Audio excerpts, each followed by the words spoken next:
Arvind Godara, Godara classes Suratgarh.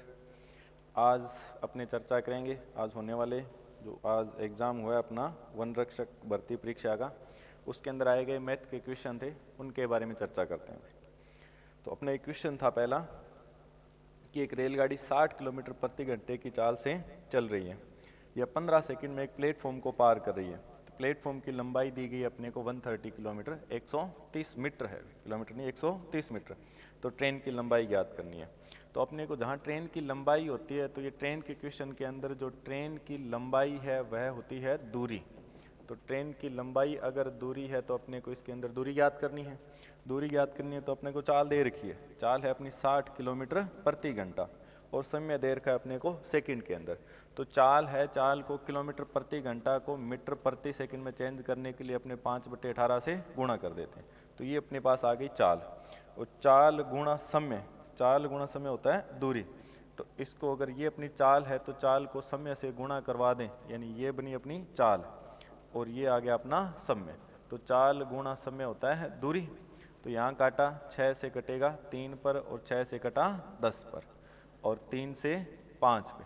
तो 5 × 5 25, 25 × 10 कितना 250। तो अपने पास जो दूरी आई है वो 250 मीटर आई है। तो ट्रेन के पार्ट के अंदर दोस्तों जो टोटल दूरी बनती है वह ट्रेन की लंबाई के अंदर अगर कोई दूरी जोड़ने लायक होती है तो वो सारी दूरी ट्रेन की दूरी के अंदर जुड़कर आती है। तो यहाँ कह रहा है टोटल दूरी 250 मीटर है, टोटल दूरी 250 मीटर, उसमें से ट्रेन की लंबाई अपने पास 100, ये प्लेटफॉर्म की लंबाई है 130। तो 250 में से 130 घटा देंगे प्लेटफॉर्म की लंबाई, तो जो शेष दूरी बची है वह किसकी है, ट्रेन की। तो यहाँ ट्रेन की जो लंबाई है वो अपने पास आई है 120 मीटर। क्योंकि ट्रेन वाला पार्ट बनता है, वहाँ कह रहा है ट्रेन की लंबाई ज्ञात करो। तो ट्रेन जब प्लेटफॉर्म को पार करती है तो मैंने मान लिया कि ये अपने पास है प्लेटफॉर्म। तो ये प्लेटफॉर्म है, इसके ऊपर पीछे से ट्रेन आ रही है। तो ट्रेन जब इस पार्ट को पार करेगी, इस पार्ट को पार करेगी तो वहाँ से इसका टाइम है जो स्टार्ट हो गया। और ट्रेन का इंजन जैसे जैसे चलता हुआ अगर इंजन यहाँ आकर रुका तो ये ट्रेन ने इसको पार नहीं किया, ट्रेन क्या है यहाँ आकर खड़ी होगी। तो जब ट्रेन का पिछला हिस्सा इस पार्ट से आगे जाएगा, इसका मतलब ट्रेन ने क्या पार किया, इस प्लेटफॉर्म को पार किया प्लस किसको पार किया है, खुद को पार किया है। तो जो टोटल लंबाई आती है ट्रेन वाले पार्ट के अंदर वो प्लेटफॉर्म की लंबाई प्लस ट्रेन, यानी दोनों की लंबाई हमेशा क्या आती है, जुड़कर आती है। तो इस पर्सन का आंसर हुआ अपना 120 मीटर। हाँ, नेक्स्ट क्वेश्चन। तो अगला क्वेश्चन है अपना, कह रहा है एक वर्त का केंद्र क्या है, ओ है। एक वर्त का केंद्र है अपने पास ओ। हाँ जी, ये अपना वर्त है और वर्त के ऊपर कह रहा है एस पी एक स्पर्श रेखा है। ये एस है और ये क्या है, पी है। एस पी एक स्पर्श रेखा है जो वर्त के केंद्र ओ से होकर एक रेखा अन्य गुजरती है। तो ये वर्त का केंद्र है ओ, ये अपना पॉइंट है आर और ये पॉइंट है क्यू। और यहाँ एक त्रिभुज बना रखा है ओ से एस है और एक सीधा यहाँ से ये कनेक्ट करके इसका अपने को मान दिया है 50 डिग्री और अपने से P का मान है जो पूछा है। P का मान अगर यहाँ पूछा है तो ये अपने पास जो यहाँ से केंद्र से, जो वर्त के केंद्र से जो स्पर्श रेखा होती है, यहाँ बनने वाला कोण होता है 90 डिग्री।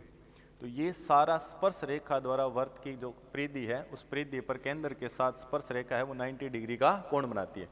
अगर ये कोण अपना 90 है तो उसमें से ये कोण दे रखा है 50, तो ये कोण बच गया अपना 40।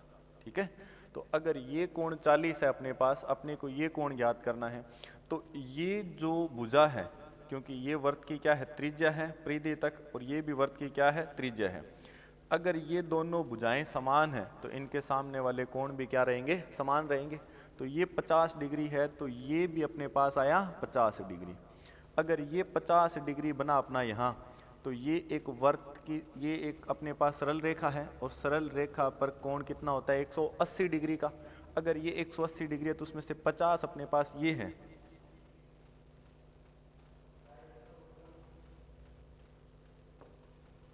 ये अपने पास 50 है तो ये कोण बन गया अपना 130 डिग्री।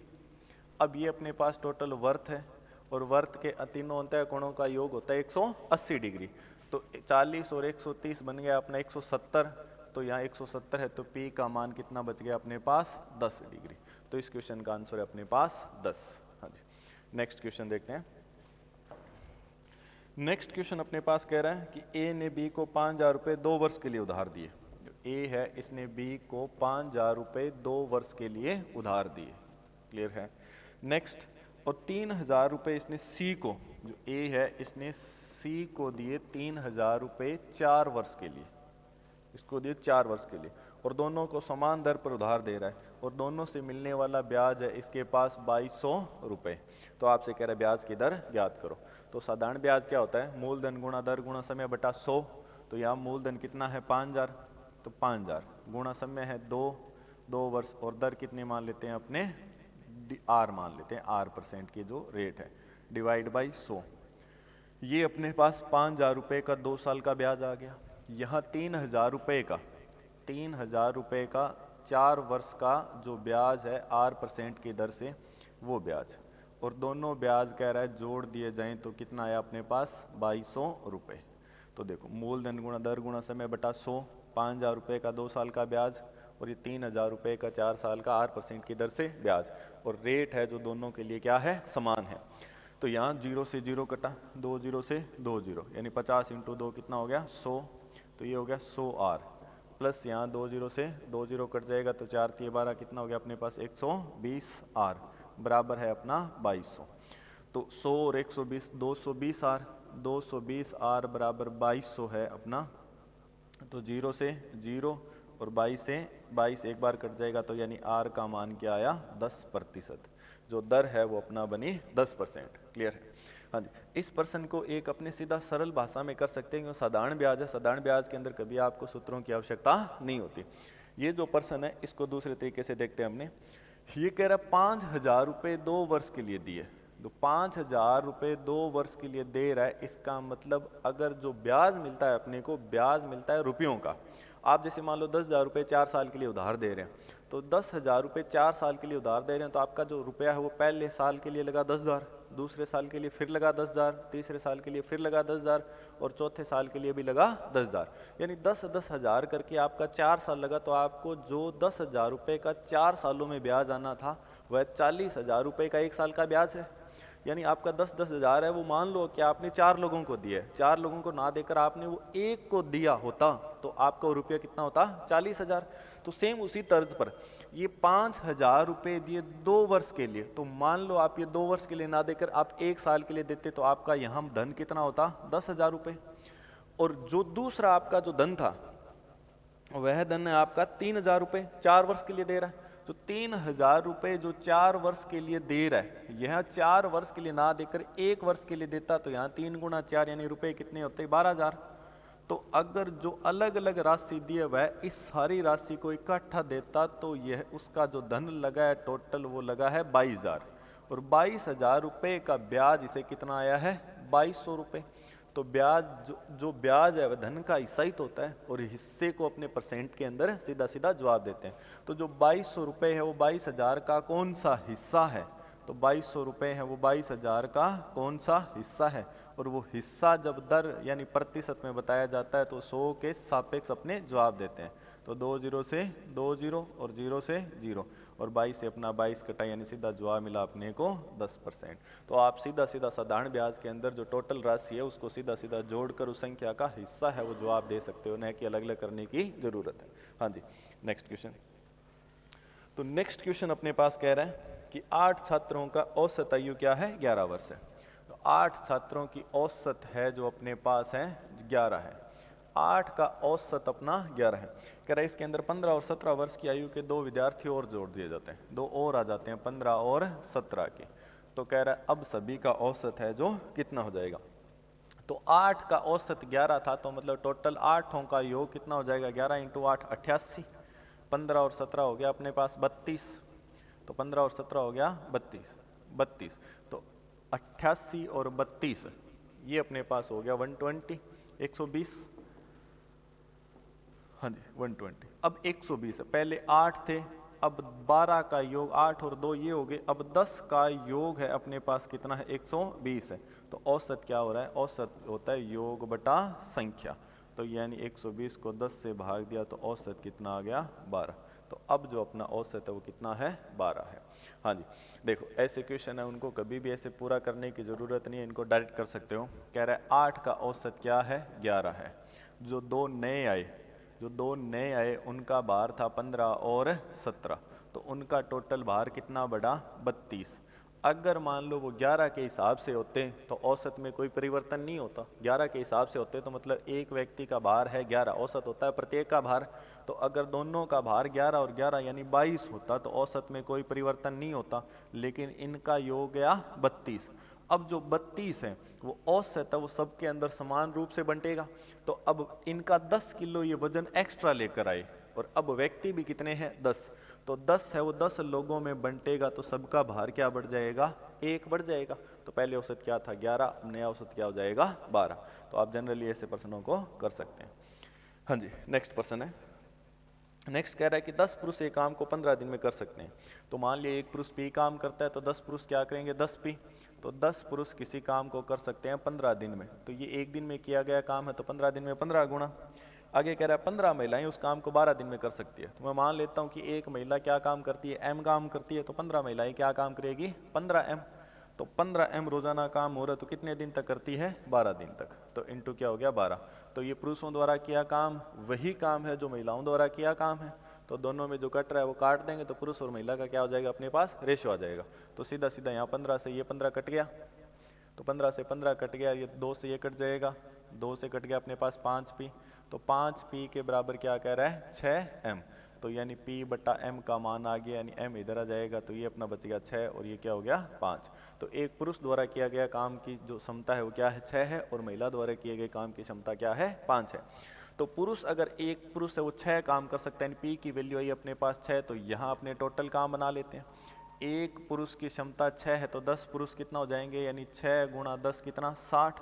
तो पुरुषों द्वारा रोजाना 60 काम हो रहा है, ये 15 दिन तक करते हैं। तो 15 छिक्के 90, यानी टोटल काम कितना है 900। ठीक है, तो आगे बोल रखा है कि 10 पुरुष और 15 महिलाएं कितने दिनों में कर देंगे।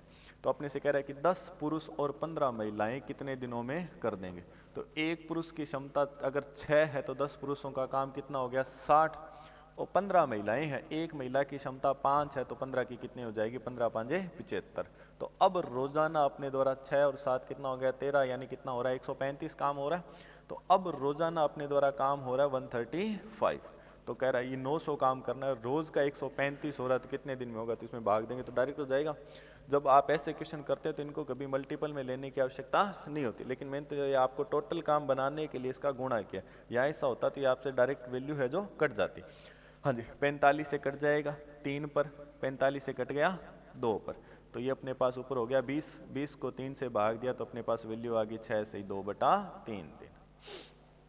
हाँ जी, नेक्स्ट क्वेश्चन देखते हैं। जो नेक्स्ट पर्सन अपने पास कह रहे हैं कि एक अपने पास सीधा दे रखा है स्टार बटा 21 गुणा स्टार बटा 189 बराबर क्या है 1 हो, तो स्टार का मान है जो ज्ञात करो। तो यहाँ अपने पास स्टार बटा 21 और स्टार बटा 189 बराबर 1 है, तो इसका मतलब 1 तब भी होगा जब ये संख्या है जो पूरा पूरा कटेगी। इसका मतलब ऊपर भी अपने पास 21 गुणा 189, तो जब 21 गुणा 189 आप मल्टीपल करेंगे तो आपके पास मान आ जाएगा 3969, यानी 3969, 21 और 189 का। इसका मतलब स्टार और स्टार दोनों की वैल्यू क्या है 3969, तो दोनों का वर्ग अपने पास 3969 है, तो वो क्या है स्टार का वर्ग है, यानी स्टार का वर्ग आया, क्योंकि इससे इन दोनों का प्रोडक्ट ऊपर वाला है, क्योंकि ये संख्या पूरा पूरा कटेगी तभी बराबर 1 आएगा। यानी 1 आने का सेंस क्या है, जैसे 5 बटा 5 क्या है अपने पास 1, 7 बटा 7 अपने पास क्या है 1, यानी पूरा पूरा मान कटेगा। तो यहाँ तो अपने पास 1 स्टार नहीं पूछा, 2 स्टार का मान पूछा है, तो स्टार गुणा स्टार यानी स्टार का वर्ग। स्टार का वर्ग अगर 3969 है तो स्टार की वैल्यू चाहिए, तो यहाँ जब वर्ग हटेगा तो सामने क्या लग जाएगा रूट लग जाएगा, तो स्टार की वैल्यू आ जाएगी 63, यानी 3969 वो 63 का वर्ग है। ठीक है, नेक्स्ट क्वेश्चन दे रखा है, एक आकृति दे रखी है अपने को, उसके अंदर कह रहा है जो सी डी है वो पैरेलल है ई एफ के और ई एफ पैरेलल है ए बी के। तो अपने पास ये इमेज है,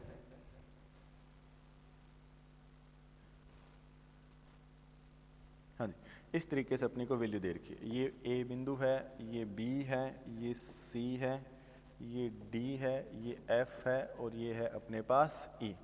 अपने को यहाँ दे रखा है एक्स और इस एक्स की वैल्यू पूछी है, ये पॉइंट दे रखा है 2y।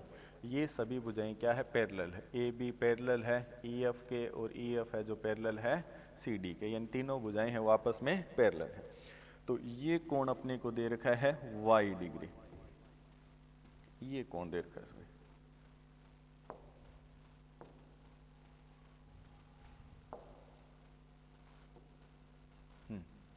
ये कोण अपने को दे रखा है y डिग्री। क्या हो गया इसको वापस रिवर्स जाने के लिए?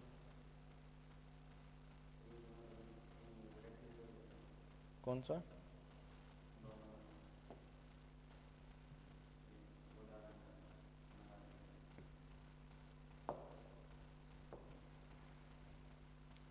ठीक है, दोबारा से देखते हैं इस प्रश्न को। देखो, ये अपने को एक रेखा दे रखी है ए बी, इस प्रकार से एक एंगल दे रखा है ये। हाँ जी, ये पॉइंट है ए, ये पॉइंट है बी, ये पॉइंट है सी, ये है डी, ये है एफ और ये है ई। अपने को ये कोण दे रखा है 70 डिग्री, ये दे रखा है 70 डिग्री। ये कोण दे रखा है y डिग्री, ये ई दे रखा है 140, ये दे रखा है 2y और ये दे रखा है x, और अपने से पूछा है x का मान। हाँ जी, तो देखो अभी अगर ये तीनों भुजाएं समांतर है, अपने को दे रखा है समांतर, अगर ये समांतर है तो यहाँ से जो ये एंगल बन रहा है वो एंगल अपने पास इन दोनों कोणों का मान क्या रहेगा, बराबर रहेगा। यानी ये 70 है तो ये भी अपने पास क्या रहेगा, 70 रहेगा। यानी ये पूरा मैंने यहाँ जो ब्लैक लाइन बना रही है, पूरा कोण इस कोण के क्या रहेगा, बराबर रहेगा। ये 70 है तो अपने पास ये भी क्या रहेगा, 70 रहेगा। हाँ जी, फिर देखो अगर मैं इस रेखा को, जैसे मान लो दो समांतर रेखाएं हैं, इनको एक रेखा प्रतिच्छेद करती है, तो जैसे ये थीटा जो ये कोण है वही क्या रहता है, ये कोण रहता है, क्योंकि ये स्पर्श रेखा है, स्पर्श रेखा के समांतर रेखा है। और इन रेखाओं को अगर एक रेखा काट रही है तो जैसा यहाँ एंगल बनता है वही ये एंगल यहाँ बनता है। तो मैं इस रेखा को आगे बढ़ाऊँ, इस रेखा को आगे बढ़ाऊँ, क्योंकि ये अपने पास क्या एक, ये भी तो एक इसके और इस दोनों के क्या है, समांतर है। तो ये अगर 140 है तो ये अपने पास कोण क्या बचेगा, 40। अगर ये 40 है तो अपने पास ये कोण भी क्या रहेगा, 40। इसका मतलब ये पूरा 70 था, 70 में अगर ये 40 है तो फिर y का मान क्या है, 30 डिग्री। y अगर 30 है तो 2y का मान क्या आ जाएगा, 60।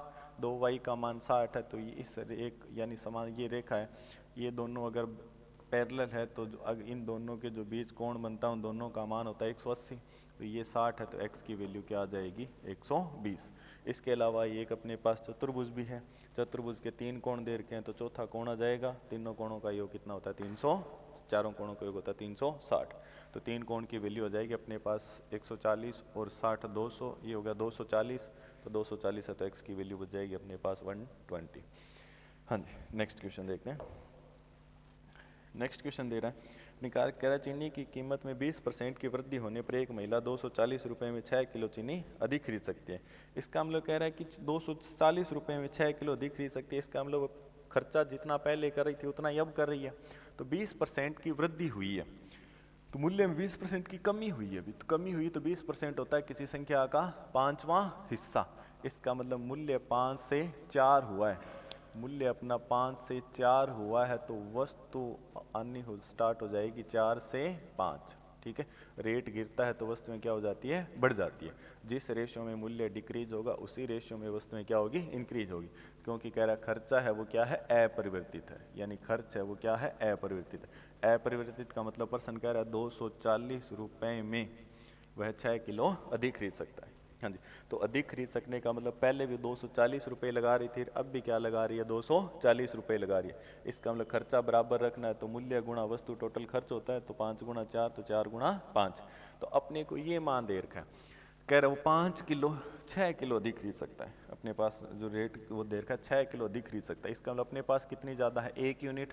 तो 1 यूनिट को पर्सन कह रहा है 6 किलो, तो इसका मतलब 5 यूनिट कितनी हो जाएगी, 30 किलो, और 4 यूनिट कितना हो जाएगा, 24 किलो। ठीक है। तो ये तो अपने पास मूल था और ये क्या है, परिवर्तित है। तो अपने से पूछा वास्तविक मूल्य ज्ञात करो, मूल कीमत। तो मूल कीमत पहले 24 किलो ला रहा था 240 रुपये में, तो रुपयों में वस्तु का भाग दूंगा, रुपयों में वस्तु का भाग दूंगा तो वस्तु का क्या आ जाएगा, मूल्य आ जाएगा। तो वस्तु का मूल्य क्या है, 10 रुपये। ठीक है जी, नेक्स्ट क्वेश्चन।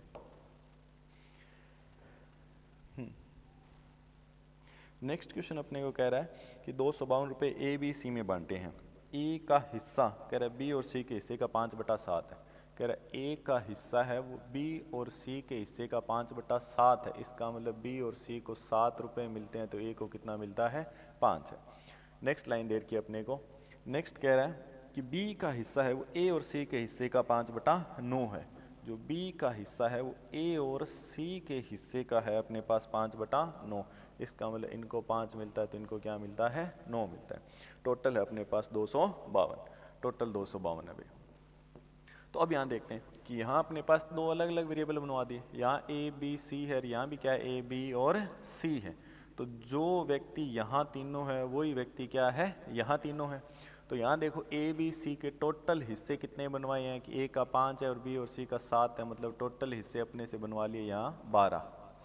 और यहाँ अपने पास जो ए बी और सी है इनके टोटल हिस्से बनवा लिए 5 और 9 कितना, 14। तो इसका मतलब जो 12 है वही क्या है, 14 है। तो 12 और 14 का एलसीएम देखा तो अपने पास एलसीएम आया इसका 84, क्योंकि जो 12 की वैल्यू है वही कितने हिस्सों की वैल्यू है, 14 हिस्सों की। क्योंकि यहाँ जो टोटल 12 हिस्से हैं वो ए बी सी में बन रहे हैं, यहाँ जो 14 हिस्से हैं वो भी क्या है, ए बी सी में बन रहे हैं। तो जो 12 है वही क्या है, 14 है। तो जो 12 है वही 14 है, दोनों को संतुष्ट कराया तो दोनों का एलसीएम लिया तो एलसीएम कितना है अपने पास, 84।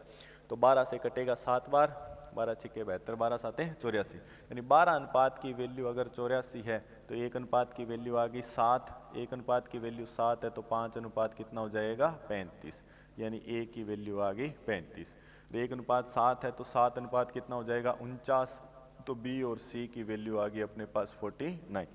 यहाँ देखते हैं, यहाँ 14 अनुपात की वैल्यू 84 है तो 1 अनुपात की वैल्यू 6 है, तो इसका मतलब 5 अनुपात की वैल्यू क्या है, 30 है। इसको सर्किल में 1 अनुपात की वैल्यू 30 है। तो 1 अनुपात की वैल्यू अगर 5 है तो 5 अनुपात कितना है, 6 है, तो 5 अनुपात की वैल्यू 30, 1 अनुपात 6 है तो ये कितना हो जाएगा, 54, ये 54 हो जाएगा। तो अब देखो 50 और 30 कितना है अपने पास, ये 54 और 30 84, और 49 और 34 भी कितना है, 84। तो अब ए की वैल्यू है अपने पास 35, ए की वैल्यू है अपने पास 35, बी की वैल्यू यहाँ से आ गई 30, बी की वैल्यू आ गई 30, और तीनों की वैल्यू है 84। तो 30 और 35 अपने पास कितना हो गया, 65। तो अगर ये 65 है तो सी की वैल्यू 84 में से 65 घटाएंगे तो सी आ जाएगा 49। तो अपने पास पूछा सी का हिस्सा, तो सी का हिस्सा तो टोटल कितने अपने पास 252, तो 252 है तो अपने पास 252 कितने का मान है टोटल का, तो टोटल कितना है अपने पास 84। अपने को चाहिए सी की वैल्यू, तो 84 से भाग दूंगा तो एक हिस्सा मिल जाएगा, सी की वैल्यू है कितना, 49।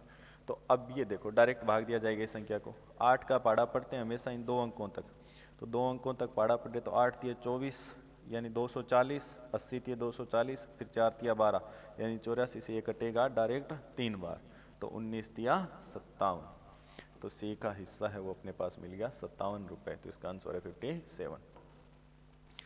नेक्स्ट क्वेश्चन, नेक्स्ट क्वेश्चन अपने पास ये एक है जो गुणनखंड करवा रखे थे एक पर्सन के।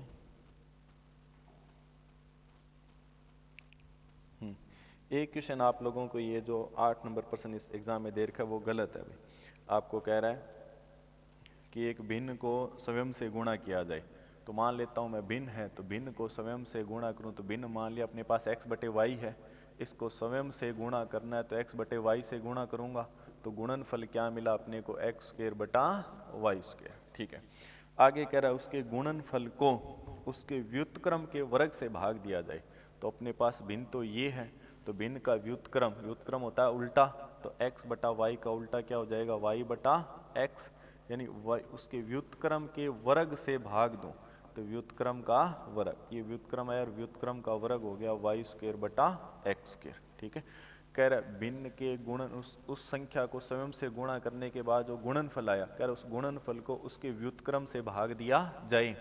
तो व्युत्क्रम से भाग दूं इस संख्या को तो एक्स स्क्वायर बटा वाई स्क्वायर, इसको अगर भाग दूं वाई स्क्वेयर बटा एक्स स्क्वेयर तो एक्स स्क्वेयर अपना ऊपर चला जाएगा, तो ये जो मान बना अपने पास वो संख्या बन रही है x की पावर 4 बटा y की पावर 4 बराबर जो अपने पास इसका मान दे रखा है, कह रहा है 18 से 26 बटा 27 हो जाता है। इसको अगर सोल्व करेंगे तो ये मान बन जाएगा 512 बटा 27। अब देखो यहाँ पर अगर पावर 3 होती तो इसका क्यूब रूट होता, x बटा वाई का मान आता अपने पास, ये भी क्यूब है, ये भी क्या है, क्यूब है। यहाँ कह रहा है आपको x की पावर 4 बन रही है, तो x की पावर 4 बन रही है तो यहाँ इसका 4 रूट नहीं होगा, तो ये जो एग्जाम है, ये जो पर्सन है वो गलत दिया गया है, तो इसका कोई आंसर नहीं होगा, ये 100% डिलीट होने वाला पर्सन है। हाँ जी, एक पर्सन अपना और रह गया, एक पर्सन अपने पास ये आया है,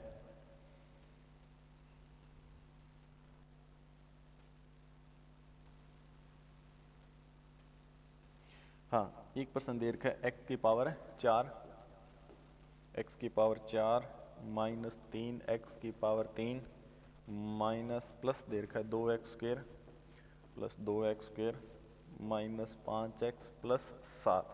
कह रहा है इसको x माइनस 2 से विभाजित किया जाए, इसको मैं x माइनस 2 से डिवाइड करूं तो कह रहा है इसका शेषफल क्या रहेगा, तो इसका शेषफल क्या रहेगा, तो इसको देखो इसकी भाग की विधि क्या कहती है कि यहाँ जो पहली टर्म है, यहाँ जो अपने पास पहली टर्म है x, इस पहली टर्म को ये जो संख्या है इसकी पहली टर्म बनाना होता है, तो पहली टर्म बनाना होता है तो x को x की पावर 4 बनाना है, तो किससे गुणा किया जाएगा, x की पावर 3 से।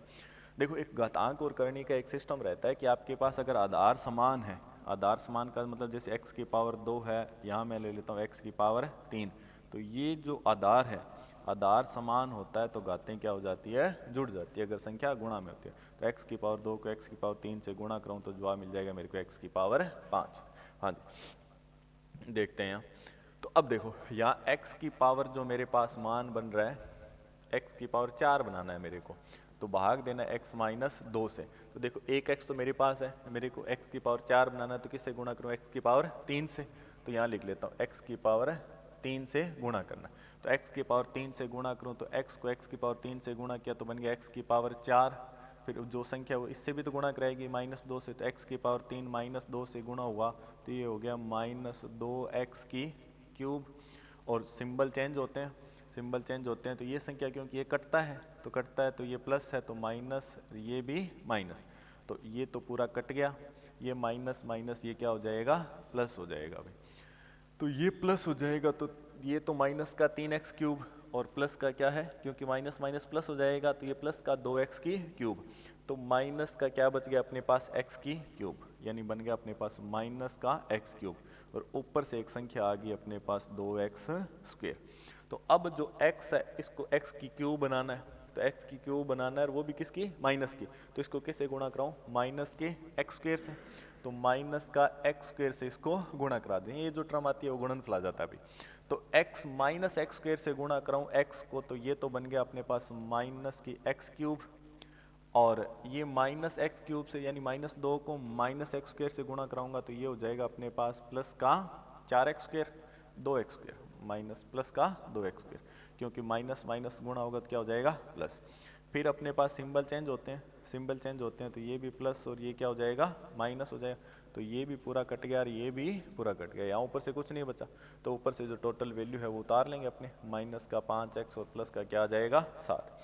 अब जो अपने पास x है इसको किससे गुणा कराना है अपने को, x तो अपने पास यहाँ भी है, x यहाँ भी है, तो अपने पास इसमें क्या नहीं है, 5 नहीं है, यानी पहली टर्म हमेशा बनानी होती है, तो पहली टर्म बनानी होती है तो x को किससे गुणा करवाऊँ, -5 से, तो x को -5 से है जो गुणा करवा लेते हैं, -5 से इसको गुणा करें तो ये हो जाएगा माइनस का 5x, और इसको गुणा करें माइनस माइनस ये क्या हो जाएगा प्लस, तो ये हो जाएगा प्लस का 10।